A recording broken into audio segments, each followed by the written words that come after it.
Fifth സ്റ്റാൻഡേർഡിലെ മാത്സിൻ്റെ മൂന്നാമത്തെ chapter multiplication methods. പുതിയൊരു രീതിയിലുള്ളൊരു ചാപ്റ്ററാണിത്. ചില കാര്യങ്ങളൊക്കെ ചെറിയ ക്ലാസ്സിൽ പഠിച്ചതുമായിട്ട് ബന്ധപ്പെടുത്തിയിട്ടാണിത് ഈ പാഠം മുന്നോട്ട് പോയിട്ടുള്ളത്. ഫസ്റ്റ് വൺ, പ്രൊഡക്റ്റ് ഡിഫറൻസ് എങ്ങനെയാണ് നമ്മൾ ഒരു പ്രൊഡക്റ്റിൻ്റെ ഡിഫറൻസ് കണ്ടുപിടിക്കുക.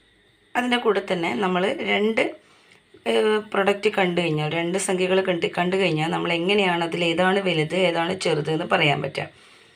ഇവിടെ നോക്കി നമുക്ക് മനസ്സിലാക്കും. 15 + 8 എന്ന് പറയുന്നതും 18 + 5 എന്ന് പറയുന്നതും ഒരേ നമ്പറാണ് നമുക്ക് കിട്ടുക.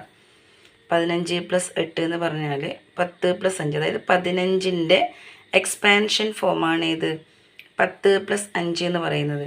അതിനോട് 8 കൂട്ടി 23 കിട്ടും. അതുപോലെ 18 + 5 + 5 എന്ന് പറഞ്ഞാൽ 18 എന്ന് പറഞ്ഞാൽ 10 + 8 ആണ്. അതിൻ്റെ കൂടെ 5 കൂട്ടിയാൽ 23 കിട്ടും. അപ്പോൾ ഇത് അഡീഷൻ്റെ കാര്യത്തിൽ പറയുന്നതാണ്. അതായത് രണ്ട് സംഖ്യകൾ കൂട്ടിക്കഴിഞ്ഞാൽ ഒരേ ഉത്തരം കിട്ടുന്ന ഒരേ ടൈപ്പ് സംഖ്യകൾ, അതായത് 15ഉം 8ഉം 8ഉം 5ഉം, പിന്നെ ഇവിടെ 18ഉം 5ഉം. അതുപോലെ നമുക്ക് വേറെയും സംഖ്യകൾ എഴുതാൻ വേണ്ടി പറ്റും. 12ഉം 7ഉം 17ഉം 2ഉം, അങ്ങനെ അതുപോലെയുള്ള കുറച്ച് സംഖ്യകൾ. അപ്പോൾ ഇവിടെ നമുക്ക് കാര്യമായിട്ട് നോക്കാനുള്ളത് അതുപോലെ മൾട്ടിപ്ലിക്കേഷനിൽ, അതായത് ഗുണനങ്ങളിൽ എന്ത് സംഭവിക്കുന്നു എന്നതാണ്. ഇപ്പോൾ 15 × 8 ചെയ്യുമ്പോൾ, 18 × 5 ചെയ്യുമ്പോൾ എന്തൊക്കെ മാറ്റങ്ങളാണ് വരിക. അപ്പോൾ അതിൽ നമുക്ക് ഏതാണ് വലുത് ഏതാണ് ചെറുതെന്ന് എങ്ങനെയാണ് കണ്ടെത്താൻ പറ്റുക, അതിൻ്റെ വ്യത്യാസം എങ്ങനെ നമുക്ക് കണ്ടുപിടിക്കാം. അതായത് രണ്ട് ഗുണനവും ചെയ്തു കഴിഞ്ഞാൽ അതിൻ്റെ വ്യത്യാസം എത്രയാണ് വരിക എന്ന് നമുക്ക് എളുപ്പത്തിൽ എങ്ങനെ കണ്ടുപിടിക്കാം. ഇപ്പോൾ നമ്മുടെ നോട്ടായിട്ടുള്ള കാര്യം എന്ന് വെച്ച് കഴിഞ്ഞാൽ 18 + 5 എന്ന് പറഞ്ഞാൽ 10 + 5, അത് 15 + 8. 15നെ നമുക്ക് 10 + 5 എന്ന് മാറ്റി എഴുതാം. അത് 8ഉം കൂടെ കൂട്ടിക്കഴിഞ്ഞാൽ 23 കിട്ടും. അതുപോലെ 18 + 5നെ 10 + 8 എന്ന് എഴുതാം. അതിൻ്റെ കൂടെ 5 കൂട്ടി കഴിഞ്ഞാൽ 23 കിട്ടും. 15 × 8 എന്ന് പറഞ്ഞു കഴിഞ്ഞാൽ 15നെ നമുക്ക് 10 + 5 എന്ന് മാറ്റി എഴുതാം. 15നെ നമുക്ക് 10 + 5 എന്ന് മാറ്റി എഴുതാം. അതിന് × 8, അതായത് 15 × 8 ആണ്. അപ്പോൾ 15നെ 10 + 5 എന്ന് എഴുതിയിട്ട് × 8 എഴുതിയാൽ 10 × 8 + 5 × 8 ആണ്. 10 × 8 + 5 × 8 ആണ്. 10 × 8 80 ആണ്. 5 × 8 40, അങ്ങനെ 120 ആണ് കിട്ടുക. അതുപോലെ തന്നെ 18 × 5 ചെയ്താൽ, 18 × 5 എന്ന് പറയുമ്പോൾ 18ൻ്റെത് 10 + 8 × 5 ആണ്. 10 × 5 + 8 × 5, അതാണ് നമ്മുടെ ഗുണനം മാറി വരിക. 10 × 5 എന്ന് പറയുമ്പോൾ 50 വരും. 8 × 5 എന്ന് പറയുമ്പോൾ 40 വരും, 90. നമുക്കൊരു കാര്യം മനസ്സിലാവുന്നത്, ഇവിടെ 5 × 8 ഉണ്ട്, ഇവിടെ 5 × 8 ഉണ്ട്. അപ്പം നമ്മൾ ഇത് രണ്ടും അങ്ങ് ഒഴിവാക്കി കഴിഞ്ഞാൽ നമ്മളതിൻ്റെ വ്യത്യാസം എങ്ങനെ കണ്ടാൽ മതി. 80 നിന്ന് 50 കുറച്ച് 30. അതായത് ഈ രണ്ട് സംഖ്യകളുടെ വ്യത്യാസം എന്ന് പറയുന്നത്, ഗുണനഫലത്തിൻ്റെ വ്യത്യാസം എന്ന് പറയുന്നത്, നമ്മൾ ആദ്യം ആ 10ൻ്റെ ഗുണിതമായിട്ടുള്ള സംഖ്യയുടെ വ്യത്യാസം, അത് ഗുണിച്ച് കിട്ടുന്ന ഉത്തരങ്ങൾ തമ്മിലുള്ള വ്യത്യാസം മാത്രം കണ്ടാൽ മതി. കാരണം അതിനടുത്ത രണ്ട് നമ്പറും എന്തായിരിക്കും, ഒരുപോലെ ഉണ്ടാവുക. അപ്പോൾ ആ ക്വസ്റ്റ്യനിൽ നമുക്ക് ഡിഫറൻസ് എന്ന് പറയുന്നത് 80 - 50 കിട്ടും. അതായത് ഇവിടെയും 40 ആണ്, അവിടെയും 40 ആണ്. പിന്നെ 80ഉം 50ഉം മാത്രം കുറച്ചാൽ നമുക്ക് 30 കൂടുതലായിട്ട് കിട്ടുക. അപ്പോൾ ഏതാണ് നമ്മുടെ ഏറ്റവും വലുത് എന്ന് പറയുന്നത്, 18 × 5 ആണോ, 18 × 5 ആണോ, 15 × 8 ആണോ? അപ്പോൾ ഇവിടെ 80 കിട്ടിയിട്ടുള്ളതാണ് എന്ത് വരിക, വലുത് വരിക. കാരണം 80ഉം 40ഉം 50ഉം 40ഉം 40 ഒരുപോലെയുണ്ട്. പിന്നെ ഈ 50ഉം 80ഉം എടുക്കുമ്പോൾ ഇതാണ് വലുത്. അടുത്ത question, which of 16 × 9 19 × 6 is larger without multiplying. അപ്പോൾ ഇത് മൾട്ടിപ്ലൈ ചെയ്യാണ്ട് കണ്ടുപിടിക്കാനാണ് പറയുന്നത്. അപ്പോൾ നമ്മൾ മൾട്ടിപ്ലൈ ചെയ്യാണ്ട് കണ്ടുപിടിക്കുക വെച്ച് കഴിഞ്ഞാൽ ഈ ഒരു മെത്തേഡിലാണ്. അതായത് ഉത്തരം നമ്മൾ ഇങ്ങനെ മൾട്ടിപ്ലൈ ചെയ്തിട്ട് കാണുന്നില്ല. ഇത് വേറെ ഒരു നമ്മുടെ എളുപ്പത്തിൽ കണ്ടുപിടിക്കാനുള്ളൊരു മെത്തേഡ് മാത്രമാണ്. അതായത് 16 എന്ന് പറയുന്ന സംഖ്യനെ എന്ത് എഴുതും, 10 + 6 × 9 എന്ന് എഴുതും. 16 ഗുണിക്കണം 9 ആണ് അല്ലേ. അപ്പോൾ 10 + 6 × 9 എന്ന് എഴുതിയിട്ട് പിന്നെ 10 × 9ഉം വരും, +6 × 9ഉം വരും. 10 × 9 +6 × 9 വരും. 19 × 6 എന്നുള്ളത് 10 + 9, 19 × 6 എന്നുള്ളത് 10 + 9 × 6 എന്ന് വരും. അതിൽ 10 × 6ഉം വരും, 9 × 6ഉം വരും. നിങ്ങൾ നോക്കിക്കഴിഞ്ഞൊരു കാര്യം മനസ്സിലാവും, ഇവിടെ 6 × 9 എന്നുണ്ട്, ഇവിടെ 9 × 6. ഇതൊരു സെയിമാണ്, അവിടെ ഉള്ളത് സെയിമാണ്. പിന്നെ ഏത് മാത്രം നോക്കിയാൽ മതി, 10 × 9ഉം 10 × 6ഉം. 10 ഇൻറ്റു 9 ആണോ വലുത്, 10 ഇൻറ്റു 6 ആണോ വലുത്? 10 ഇൻറ്റു 9 ആണ്. തീർച്ചയായിട്ടും അവിടെ വലുതായ ഉള്ളത് 16 ഇൻറ്റു 9 ആയിരിക്കും. അല്ലെങ്കിൽ നമ്മുടെ അതിൻ്റെ ഉത്തരങ്ങൾ തമ്മിൽ, അതായത് 10 ഇൻറ്റു 9 എന്ന് പറയുമ്പോൾ 90 ആണ്, 10 ഇൻറ്റു 6 എന്ന് പറയുമ്പോൾ 60 ആണ്. അപ്പോൾ 90 നിന്ന് 60 കുറച്ച് 30 ആണ് അവിടെ വ്യത്യാസമായിട്ടുണ്ടാവുക. അപ്പോൾ നമ്മുടെ 16 ഇൻറ്റു 9 ആണ് അവിടെ ലാർജർ, 30 കൂടുതലാണ്. അടുത്തതും ഇതേ മോഡലുള്ള ക്വസ്റ്റ്യൻ തന്നെയാണ്. 12 ഇൻറ്റു 8ഉം 18 ഇൻറ്റു 2ഉം. 12 ഇൻറ്റു 8ലും 18 ഇൻറ്റു 2ലും ഏതാണ് വലുത്? ഒറ്റ നോട്ടത്തിൽ നമുക്ക് നോക്കിക്കഴിഞ്ഞാൽ തന്നെ പെട്ടെന്ന് മനസ്സിലാക്കാൻ പറ്റണം. 12 ഇൻറ്റു 8 എന്ന് പറഞ്ഞാൽ 12 ഇൻറ്റു 8 എന്ന് പറഞ്ഞാൽ 12 എന്ന് പറഞ്ഞാൽ 10 പ്ലസ് 2 ആണ്, ഇൻറ്റു 8 വരും. അപ്പോൾ 10 ഇൻറ്റു 8, 10 ഇൻറ്റു 8 എന്ന് പറയുമ്പം 80 വരും. പിന്നെ 2 ഇൻറ്റു 8 16, കണ്ടില്ലേ? 10 ഇൻറ്റു 8 പ്ലസ് 2 ഇൻറ്റു 8, 18 ഇൻറ്റു 2 എന്ന് പറഞ്ഞാൽ 10 പ്ലസ് 8 ഇൻറ്റു 2 ആണ്. അത് നമ്മൾ മാറ്റി എഴുതുമ്പം 10 ഇൻറ്റു 2 വരും, 8 ഇൻറ്റു 2. അപ്പോൾ ഇവിടെ നോക്കിയാൽ ഇത് രണ്ടും സെയിം ആണ്, ഇത് രണ്ടും സെയിം ആണ്. ഇവിടെ 10 ഇൻറ്റു 8 ആണ് വലുത്. അപ്പോൾ അതുകൊണ്ട് നമ്മുടെ ഉത്തരം വലുതായിട്ട് വരുന്നത് ഇതായിരിക്കും, 12 ഇൻറ്റു 8. എത്ര കൂടുതലാണെന്ന് ചോദിച്ചിട്ടുണ്ടെങ്കിൽ മാത്രം 10 ഇൻറ്റു 8 80 ആണ്. ഇവിടെ 10 ഇൻറ്റു 2 20 ആണ്. അപ്പോൾ 80ഉം 20ഉം തമ്മിലുള്ള വ്യത്യാസം 60 ആണ്. കാരണം ഇവിടെ രണ്ടും സെയിം ആണ്. 2 ഇൻറ്റു 8ഉം 8 ഇൻറ്റു 2ഉം സെയിം ആണ്. അടുത്ത ക്വസ്റ്റ്യൻ 17 ഇൻറ്റു 6, 16 ഇൻറ്റു 7. 17 ഇൻറ്റു 6 എന്ന് പറയുന്നത് നമുക്ക് 10 പ്ലസ് 7 ഇൻറ്റു 6 എന്ന് എഴുതാം.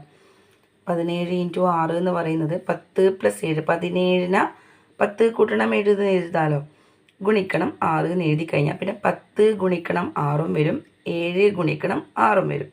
അതിനിടയിൽ ഒരു പ്ലസ് ഇട്ട് കൊടുക്കാം. അടുത്തത് 16 ഗുണിക്കണം 7 സമം 10 കൂട്ടണം 6 ഇൻറ്റു 7 ആണ്, സമം 10 ഗുണിക്കണം 7. അതായത് 10ന് ആദ്യം 7 കൊണ്ട് ഗുണിക്കുക, പ്ലസ് ഇട്ടിട്ട് 6 ഗുണിക്കണം 7. അപ്പം മുകളിലും താഴെയും നോക്കിക്കഴിഞ്ഞാൽ ഇവിടെ 7 ഇൻറ്റു 6 ഉണ്ട്, ഇവിടെ 6 ഇൻറ്റു 7 ഉണ്ട്. ഇത് സെയിം ആണ്, ഇതും സെയിം ആണ്, ഇതും സെയിം ആണ്. പിന്നെ നമ്മൾ ഇത് രണ്ടും മാത്രമേ നോക്കണ്ടൂ. ഇവിടെ 10 ഗുണിക്കണം 6 ഉണ്ട് 60, ഇവിടെ 10 ഗുണിക്കണം 7 ഉണ്ട് 70. അപ്പോൾ 70 നിന്ന് 60 കുറച്ചാൽ 10. 10 കൂടുതൽ എവിടെയാണ്? ഇതിനാണ് 10 കൂടുതൽ അല്ലേ? ഇവിടെ 70ഉം ഇവിടെ 60ഉം. അപ്പോൾ ഏതാണ് വലുത്? ഇതാണ് വലുത്. അടുത്തത് നമ്മുടെ പേജ് നമ്പർ 31ലെ ക്വസ്റ്റ്യൻ ആൻസറാണ് ഞാനിപ്പോൾ ഇവിടെ ചെയ്തിരിക്കുന്നത്. ഇപ്പോൾ പറഞ്ഞ ക്വസ്റ്റ്യൻസൊക്കെ അത് തന്നെയാണ്, പേജ് നമ്പർ 31ലെ തന്നെയാണ്. 13 ഇൻറ്റു 9ഉം 19 ഇൻറ്റു 3. 13 ഇൻറ്റു 9ഉം 19 ഇൻറ്റു 3. 13 ഗുണിക്കണം 9ന് നമുക്ക് 10 കൂട്ടണം 3, അതായത് 13ന് 10 കൂട്ടണം 3 എന്ന് എഴുതിയിട്ട് കൂട്ടണം 9 എന്ന് എഴുതാം. അതായത് നമ്മൾ ഇതിനിങ്ങനെ പ്ലസ് എടുത്ത് എഴുതുമ്പോൾ അതിനൊരു ബ്രാക്കറ്റ് കൊടുക്കണം, ഇൻറ്റു 9 എന്ന് എഴുതാം. പിന്നെ 10 ഗുണിക്കണം 9, പിന്നെ ഈ പ്ലസ് ഇടുക, പിന്നെ 3 ഗുണിക്കണം 9 എന്ന് എഴുതുക. എല്ലാം ഒരേ സ്റ്റൈലാണ് ആൻസർ എഴുതിയിട്ടുള്ളത്, അതുകൊണ്ട് പെട്ടെന്ന് മനസ്സിലാക്കാൻ പറ്റും. അടുത്തത് 19 ഗുണിക്കണം 3. 19ന് 10 കൂട്ടണം 9 എന്ന് എഴുതിയിട്ട് ഗുണിക്കണം 3 എന്ന് എഴുതാം. 19 ഗുണിക്കണം 3ന് 10 കൂട്ടണം 9 എന്ന് എഴുതിയിട്ട് ഗുണിക്കണം 3 എന്ന് എഴുതാം. 10 ഗുണിക്കണം 3ഉം വരും, 9 ഗുണിക്കണം 3ഉം വരും. അപ്പം നിങ്ങൾ നോക്കിയാൽ ഇതും സെയിം ആണ്. അതായത് 3 9 27 വരും, 9 3 27 വരാം. പിന്നെ ഇത് മാത്രം നോക്കിയാൽ മതി. 10 ഗുണിക്കണം 9 എന്ന് പറയുന്നത് എന്താണ്? 10 ഗുണിക്കണം 9 എന്ന് പറയുന്നത് 90 ആണ്. 10 ഗുണിക്കണം 3 എന്ന് പറയുന്നത് 30 ആണ്. അപ്പോൾ ഇതിൻ്റെ വ്യത്യാസം 90 കുറക്കണം 30 ആണ്, 60 കൂടുതലാണ്. അപ്പോൾ ഏതാണ് വലുത്? 13 ഗുണിക്കണം 9 ആണ്. അപ്പം നിങ്ങൾക്ക് ഒറ്റ നോട്ടത്തിൽ എങ്ങനെയാണ് മനസ്സിലാവുക എന്ന് വെച്ച് കഴിഞ്ഞാൽ ഏതാ വലുത് എന്ന് നിങ്ങൾ ഏത് മാത്രം നോക്കിയാൽ മതി. ഇവിടെ 1 9, അപ്പോൾ 1 എന്നുള്ളതിന് ഇത് 10ൻ്റെ സ്ഥാനത്ത് വൺസ് ടെൻസ് ആണ്. അപ്പോൾ ഇവിടെ 1 10ൻ്റെ സ്ഥാനത്താണ്, 10 ഇൻറ്റു 9 90 വരും. ഇവിടെ 1 10ൻ്റെ സ്ഥാനത്ത് അല്ലേ, 1 എന്നുള്ളത് 10ൻ്റെ സ്ഥാനത്താണ്. അപ്പോൾ 1 എന്നുള്ളത് 10 10 ഇൻറ്റു 3 30 വരും. അപ്പോൾ ഏതാണ് വലുത്? ഇതാണ് വലുത്. അപ്പോൾ നമുക്ക് ഇത്രയും ചെയ്യാതെ തന്നെ നമുക്കതിൻ്റെ ആൻസർ പെട്ടെന്ന് ചെയ്യാൻ വേണ്ടി പറ്റും. അടുത്തത് 25 ഇൻറ്റു 6ഉം 26 ഇൻറ്റു 5ഉം. 25 ഇൻറ്റു 6 എന്ന് പറയുന്നത് 25 എന്ന് പറഞ്ഞാൽ 20 കൂട്ടണം 5 പിന്നെ ഗുണിക്കണം 6. അത് ഈ ഗുണിക്കേണ്ട തന്നെ 25നെ മാത്രമേ നമ്മൾ മാറ്റുന്നുള്ളൂ. 25ന് 20 കൂട്ടണം 5 എന്ന് മാറ്റുന്നു, ഗുണിക്കണം 6 എന്ന് എഴുതുന്നു. പിന്നെ 20 ഗുണിക്കണം 6ഉം പ്ലസ് 5 ഗുണിക്കണം 6ഉം വരും. 26 ഗുണിക്കണം 5 എന്ന് പറഞ്ഞാൽ 26ന് 20 കൂട്ടണം 6 ഗുണിക്കണം 5 എന്ന് എഴുതും. 20 ഗുണിക്കണം 5 വരും, 6 ഗുണിക്കണം 5 വരും. അപ്പോൾ അതിൽ ഇത് രണ്ടും സെയിം ആണ്. അപ്പോൾ 20 × 6ഉം 20 × 5ഉം. 20 × 6ആണ് വലുതുണ്ടാവുക അല്ലേ? വലിയ നമ്പർ ആകുമ്പോൾ വലിയ നമ്പർ എവിടെയാണോ വരുന്നത് അതാണ് വലുതുണ്ടാവുക. അപ്പോൾ 20 × 6, 20 × 6 എന്ന് പറയുമ്പോൾ 120, 20 × 5 എന്ന് പറയുമ്പോൾ 100. അപ്പോൾ 120 100 കുറച്ചാൽ 20 കൂടുതൽ. അപ്പോൾ 25 × 6ആണ്. 25 × 6 എന്ന് പറയുമ്പോൾ ഇതാണ് ഏറ്റവും വലുത്. ഇത് നമുക്ക് ഏത് സംഖ്യകളും നമുക്ക് ഇതുപോലെ കണ്ടെത്താൻ പറ്റും. ഇപ്പോൾ നിങ്ങൾക്ക് തന്നിരിക്കുന്നൊരു ക്വസ്റ്റ്യനിൽ 32 × 8, 38 × 2, അതായത് ഒരേപോലെ വരുന്ന നമ്പർ. 25 × 6 ആകുമ്പോൾ 26 × 5, 32 × 8, 38 × 2. ഏതാണ് വലുത്? അപ്പോൾ നമുക്ക് എന്ത് ചെയ്യാം? ചിലത് നമുക്ക് ഒറ്റനോട്ടത്തിൽ തന്നെ മനസ്സിലാവുക അല്ലേ? ഇപ്പം തന്നെ മനസ്സിലാവും. ഇവിടെ 32 8 ഓട്ടം, ഇപ്പോൾ 38 2 ഓട്ടം. അപ്പോൾ ഏതാണ് വലുത്? നമുക്കറിയാം ഇതാണ് വലുത് അല്ലേ? 32 8 പ്രാവശ്യമുണ്ട്, ഇവിടെ 38 2 പ്രാവശ്യമേ ഉള്ളൂ.